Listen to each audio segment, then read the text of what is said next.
Europe 1.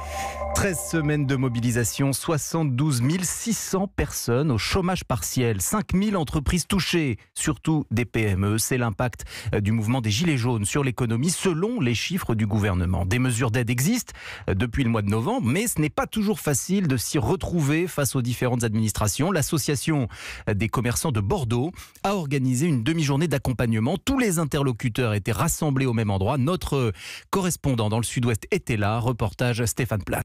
Bonjour madame, bonjour. C'est vous qu'il faut que je rencontre. La directe. Banque, assureur, mais aussi tribunal de commerce, les impôts, la mairie ou encore la directe réunis dans un même lieu pour recevoir ces commerçants bordelais dont les chiffres d'affaires sont en chute libre. Glore Medjani, directrice adjointe du travail en Nouvelle-Aquitaine, est venue conseiller ces professionnels du commerce qui s'interrogent souvent sur les mesures d'activité partielle. C'est une population d'entreprises qui n'a pas l'habitude de faire appel aux aides de l'État. Cette initiative permet de faire connaître une mesure que souvent on pense réservée à l'industrie. C'est vrai que l'activité partielle est mobilisée principalement par les entreprises industrielles, mais elle est ouverte à tous les secteurs. Dans le cas précis de la crise des Gilets jaunes, on peut remonter jusqu'au 17 novembre pour indemniser aux employeurs toutes les heures qu'ils n'ont pas été amenés à fournir à leurs salariés. Les commerçants, les entrepreneurs défilent, passant parfois d'une table et donc d'une institution à l'autre avec des préoccupations différentes. C'était me renseigner comment mettre un salarié, si besoin, au chômage partiel. Moi, je suis venu ici parce qu'on a saccagé mon local. Et là, je pense que je vais devoir malheureusement licencier ma collaboratrice si je trouve pas une solution. Environ 200 commerçants, chefs d'entreprise bordelais, ont bénéficié de cet accompagnement, de ces conseils au cours de cette matinée. Bordeaux, Stéphane Place, Europe 1. Et une nouvelle réunion de crise se tiendra ce matin à Bercy. Élus et commerçants des grandes villes seront reçus par le ministre de l'économie Bruno Le Maire, justement pour que l'accès aux aides